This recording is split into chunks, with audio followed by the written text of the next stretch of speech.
Philoxenos എന്ന പദത്തിന്റെ അർത്ഥം അപരിചിതരുടെ സ്നേഹിതൻ എന്നാണ്. ഇത് അക്ഷരാർത്ഥത്തിൽ അന്വർത്ഥമാക്കിയ തിരുമേനിയാണ് ജോബ് മാർ ഫീലക്സിനോസ്.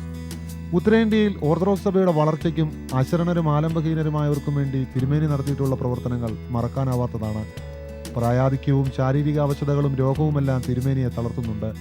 ജീവിക്കുന്ന അത്ഭുതമെന്നാണ് തിരുമേനിയെക്കുറിച്ച് ഡോക്ടർമാർ പറയുന്നത്.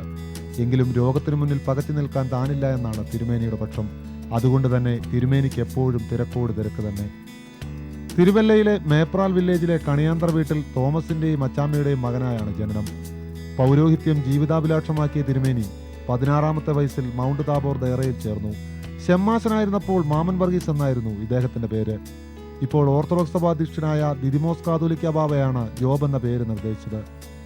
പൗരോഹിത്യത്തിലേക്ക് കടന്നു വരാനുണ്ടായ കാരണം തിരുമേനി വിശദീകരിക്കുന്നത് ഇങ്ങനെ: പൗരോഹിത്യത്തിലേക്ക് കടന്നു വരാനുള്ള പ്രധാനപ്പെട്ട കാരണം എൻ്റെ മാതാവാണ്.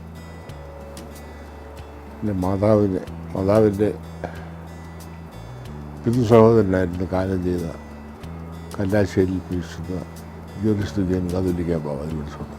അപ്പോൾ തിരുമേനിയിൽ നിന്ന് കണ്ടതും കേട്ടതുമായ കാര്യങ്ങൾ വെച്ചുകൊണ്ട് ഞാനും അതുപോലെയുള്ള ഒരാളായി തീരണമെന്നുള്ള ഉദ്ദേശത്തിൽ, പൗരോഹിത്യത്തിൻ്റെ അത്യുന്ന പദവിയിലേക്ക് വരണമെന്നുള്ള ഉദ്ദേശത്തിൽ തിരുമേനി അമ്മയ്ക്ക് വലിയ ആഗ്രഹമായിരുന്നു. അതുപോലെ തന്നെ എനിക്ക് എടുത്തു പറയേണ്ട മറ്റൊരു കാര്യം, SLC പാസ്സായി കഴിഞ്ഞ് കുറച്ച് നാൾ വീട്ടിൽ നിന്നു. ആ അവസരത്തിൽ എൻ്റെ കുടുംബത്തിൽപ്പെട്ട ഒരു സഹോദരൻ എന്നോട് പ്രത്യേകമായിട്ട് പറഞ്ഞു, ഇങ്ങനെ ദൈവികമായ ശുശ്രൂഷയാണ് താല്പര്യമെങ്കിൽ ഇങ്ങനെ സമയം കളയാതെ അതിനായിട്ട് തിരഞ്ഞെടുത്ത് മുമ്പോട്ട് പോകണമെന്ന് പറഞ്ഞു. ഞാൻ ഉടനെ അത് അമ്മയോട് പറഞ്ഞു. അമ്മ അത് വെച്ചുകൊണ്ട് SLC കുറച്ച് കഴിഞ്ഞ ഉടനെ തന്നെ അമ്മ എന്നെ പരിശുദ്ധ ഭാവത്തിലേക്ക് കൊണ്ടുപോയി. തിരുമേനി ഉടനെ എനിക്കിനി നിന്നെ നോക്കാനുള്ള സമയമില്ല, എനിക്ക് വയസ്സായി, ഞാനെപ്പോഴാണ് മരിച്ചു പോകുമെന്ന് അറിയാനൊക്കത്തില്ല, അതുകൊണ്ട് നീ ഒരു കാര്യം ചെയ്യുക. അമ്മയോട് പറഞ്ഞു, നിൻ്റെ മെത്രാച്ചനാണല്ലോ ഈ നാഷണൽ മെത്രാച്ചൻ, അദ്ദേഹത്തിൻ്റെ അടുക്കൽ ചെല്ല, അദ്ദേഹത്തെ അവനെ വളർത്തിക്കോളൂ, അദ്ദേഹത്തിൻ്റെ ഇഷ്ടം പോലെ അവനെ വളർത്തിക്കോളൂ എന്ന് പറഞ്ഞ് അങ്ങനെ എന്നെ ഈ നാഷണൽ ഇൻസ്റ്റിറ്റ്യൂട്ടിൻ്റെ അടുക്കലേക്ക് അയച്ചു.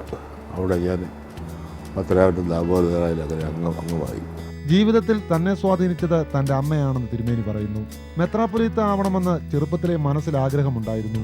പൗരോഹിത്യമല്ലാതെ തന്റെ മനസ്സിൽ മറ്റൊന്നുമില്ലായിരുന്നു. അമ്മയാണ് ഏറ്റവും കൂടുതൽ സ്വാധീനിച്ചത്. അമ്മയ്ക്ക് പ്രചോദനമായത് അമ്മയുടെ പിതൃ സഹോദരൻ്റെ സഭയുടെ തലവനായിരുന്നു ഞങ്ങളുടെ. അദ്ദേഹത്തിൻ്റെ ജീവിതമൊക്കെ അമ്മ മനസ്സിലാക്കിക്കൊണ്ട് അത്യുത്തമമാണെന്ന് മനസ്സിലാക്കിക്കൊണ്ട് ആ ജീവിതം തുടർന്ന് പോകണമെന്നുള്ളതാണ് അമ്മയെ ആഗ്രഹിച്ചത്. ഒരു മെത്രാപ്പൊലീത്താനെ ആയിത്തീരുമെന്നുള്ളതായിരുന്നു അമ്മയുടെ പ്രതീക്ഷ ആഗ്രഹം.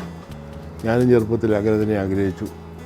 എൻ്റെ കൂട്ടുകാരോടൊക്കെ പറയുമായിരുന്നു ഞാൻ മെത്രാപ്പൊലീത്താണെന്ന് ഞാൻ പറയുമായിരുന്നു. ചിലർ പിന്നെ മെത്രാപ്പൊലീത്താന്ന് വിളിക്കുമ്പോൾ അങ്ങനല്ല ഞാൻ കാതോലിക്കയാണെന്നും പറയുമായിരുന്നു. അങ്ങനെ ഒരു ദർശനം ചെറുപ്പത്തിലേ ഉണ്ടായിരുന്നു. വീട്ടിലെ സാഹചര്യം നാട്ടിലെ സാഹചര്യം അതുപോലെയായിരുന്നു. എന്നെ അതുപോലെ തന്നെ നാട്ടുകാർ കരുതിയിരുന്നു. ആ രീതിയിൽ എന്നെ ജീവിക്കുന്നതിന് വേണ്ട സാഹചര്യങ്ങൾ അവർ ഒരുക്കി തന്നു. ജീവിതത്തിൽ മറക്കാനാവാത്ത അനുഭവത്തെക്കുറിച്ച് തിരുമേനി ഓർക്കുന്നത് ഇങ്ങനെ: എൻ്റെ ജീവിതത്തിലെ ഏറ്റവും വലിയ ഭാഗ്യമെന്ന് പറയുന്നത് ഭാഗ്യവാനായ തോമമാർ ദിവനാശ്വസ് തിരുമേനിയെ ശിശുത്വം സ്വീകരിക്കുന്നതിനും പത്താഴത്ത് വിട്ട് തുറന്നിട്ട് താമസിക്കുന്നതിനും ഇടയായതാണ്. വലിയ മഹാഭാഗ്യമാണത്. അതുപോലെ തന്നെ വലിയ മഹാഭാഗ്യമാണ് അഖില ലോക പ്രശസ്തനായ ഡോക്ടർ പൗലോസ് മാർ ഗ്രിഗോറിയോസിൻ്റെ കൂടെ അദ്ദേഹത്തിൻ്റെ അസിസ്റ്റന്റ് മെത്രാപ്പൊലീത്തായിരിക്കുന്നതിന് എനിക്ക് കഴിഞ്ഞു എന്നുള്ളത്. 1991 തിരുമേനി ഡൽഹിയിലെത്തുന്നത്. അന്നു മുതൽ ഇങ്ങോട്ട് സഭയുടെ വളർച്ചയ്ക്ക് തിരുമേനി നടത്തിയ പ്രവർത്തനങ്ങൾ വാക്കുകളിൽ വർണ്ണിക്കാനാവില്ല. അശരണനും ആലംബഹീനരുമായവരുടെ കാര്യത്തിൽ തിരുമേനി പ്രത്യേക ശ്രദ്ധ കാണിക്കുന്നു. ഹരിയാനയിൽ അശരണർക്ക് വേണ്ടിയുള്ള ശാന്തിഗ്രാമവും മെഡിക്കൽ ഫെലോഷിപ്പുമെല്ലാം ഇതിൽ ചിലത് മാത്രം. രോഗശയ്യയിലാണെങ്കിലും തിരുമേനി ഇപ്പോഴും പഴയ മൗണ്ട് താബോർ ദയറയിലെ 16-കാരൻ തന്നെ. ഇനിയും ഒരുപാട് കാര്യങ്ങൾ തനിക്ക് ചെയ്യാനുണ്ടെന്നും തിരുമേനി പറയുന്നു.